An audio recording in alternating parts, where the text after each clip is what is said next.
According to Charles Darwin, one of the strongest pieces of evidence favoring his theory of common descent was the remarkable similarity among animal embryos. In the late 1800s, German naturalist Ernst Haeckel produced drawings that seemed to confirm Darwin's claim. Ernst Haeckel was a German biologist and artist, a contemporary of Darwin's, who, among other things, made some famous drawings of vertebrate embryos, fish, humans, salamanders, chicks, turtles, and so on. And in those drawings, Haeckel tried to show that all these different vertebrates look very much the same as early embryos. Their early similarities showed that they came from a common ancestor, and differences arose only later. The problem is that he faked his drawings. The early vertebrate embryos don't really look that similar at all. The problem with Haeckel's drawings wasn't just that they were inaccurate, they were actually false in many cases. But the real damage was done when these drawings entered into biology textbooks decades ago, and they've never really been taken out. If you open a high school biology text now, or even a college biology text, you'll find these drawings, although they may not refer to them as Haeckel's drawings, and in fact, they trace their ancestry directly to Haeckel. You see the pictures of the embryos. And it's really damaged our understanding of development and our understanding of biology in general. It's clear that Haeckel may have fudged his drawings somewhat to look more like his ideal than they actually are. Now, does that actually take away from what we know about the relationship of embryology to evolution? Not a bit. The whole Haeckel's embryo story has been greatly blown out of significance. It is a minor footnote in the history of science, and actually it's been known for 10 or 15 years that Haeckel's embryos are not to be relied upon. The reason why the diagrams are reproduced is because they're easily available. There's no copyright on them. It's an easy way to illustrate a point. And I would argue that the basic point that's being illustrated by those drawings is still accurate. The basic ideas that Haeckel was presenting, for example, that the more closely related two forms were, the more recently they shared a common ancestor, the more similar will be their embryology, that has held up for decades. And we have nothing but solid evidence to support that from modern day researchers as well as early 20th century researchers. A second point that Haeckel made, that within two closely related forms, earlier stages will be more similar than late stages. That has been held up over and over as well. But if you go back earlier in development, the different classes of vertebrates look even more different. According to Wells, Haeckel, and many modern textbooks, mislead students not just because of faked drawings, but because they leave out the earliest stages of embryonic development. What students are shown as the first stage of embryonic development is actually the mid-stage. And very few textbooks show those earliest stages, and yet that's the whole point. It's the earliest stages that are supposed to be the most similar, and they're not.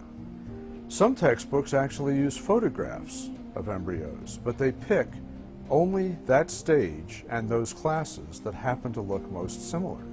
And they omit the earlier stages, and they omit those classes that don't look similar. So that, to me, is picking the evidence very carefully to support the theory, and that's not good science.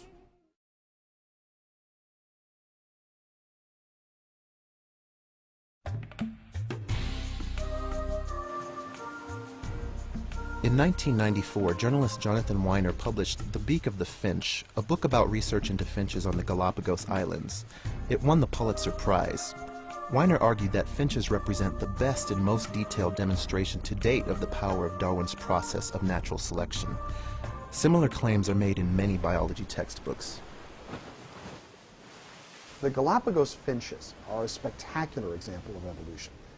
When the food quality, in other words, the kind of food that was available, changed as a result of a drought or a particularly rainy year or something like that, over the course of just a couple of years, they could see dramatic changes in the beak sizes in various populations. Natural selection can drive changes of a structure, like the beak, in one direction in response to selective pressure, not just fast enough to account for what would be required for Darwin's theories, but actually 50 to 100 times faster than that.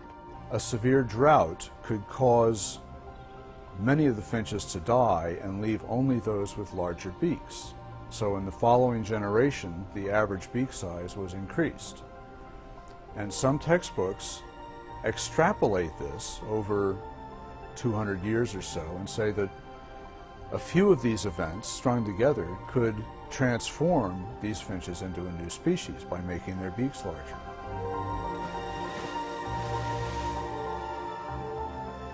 Look, the stuff about finch beaks is certainly interesting. Let's not confuse ourselves about that. The question is, can it be extrapolated, or does it represent cyclic variation? What the books fail to mention is that as soon as the rains came back, the average beak size returned to normal. There was no net evolution. What we're really seeing is just one species oscillating back and forth with no real evolutionary change. So the evidence is exaggerated to make it appear to support Darwin's theory in a way that it really doesn't. The contrary may be true. We may be seeing the development of entirely new species. The Galapagos finch starts off as a finch, and within 100 million years there'll be a Galapagos elephant. Could be. But we need a whole lot more by way of evidence than a couple of nutty journalists going down there looking at finch beaks and writing a Pulitzer Prize winning book. A whole lot more of this is to be serious science. I mean, this doesn't even pass the threshold of anecdote. Finch beaks change in size. Yeah, they do. They change in shape too. It seems to be correlated with seasons. It seems to be a regress back toward the mean when the seasons change again. If this is the part of a spectacular evolutionary extrapolation, let's have additional reasons for thinking that. The changes are temporary, they oscillate back and forth, and they don't go anywhere. So, as evidence for the origin of species, Darwin's finches really don't work.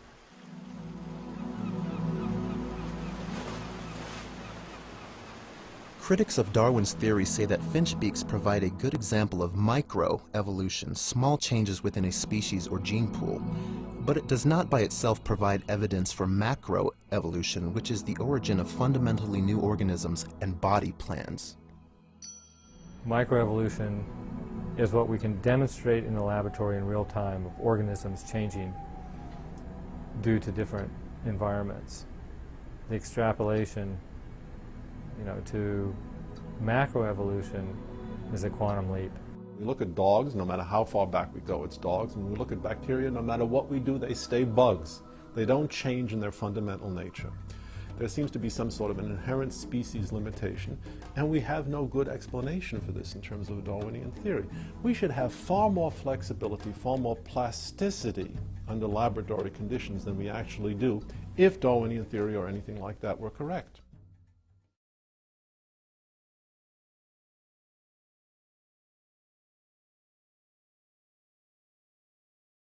Modern Darwinian theory, known as neo-Darwinism, is based on the idea that mutations in genes provide the raw material needed for evolution to work. Darwin's theory requires a source of new variations.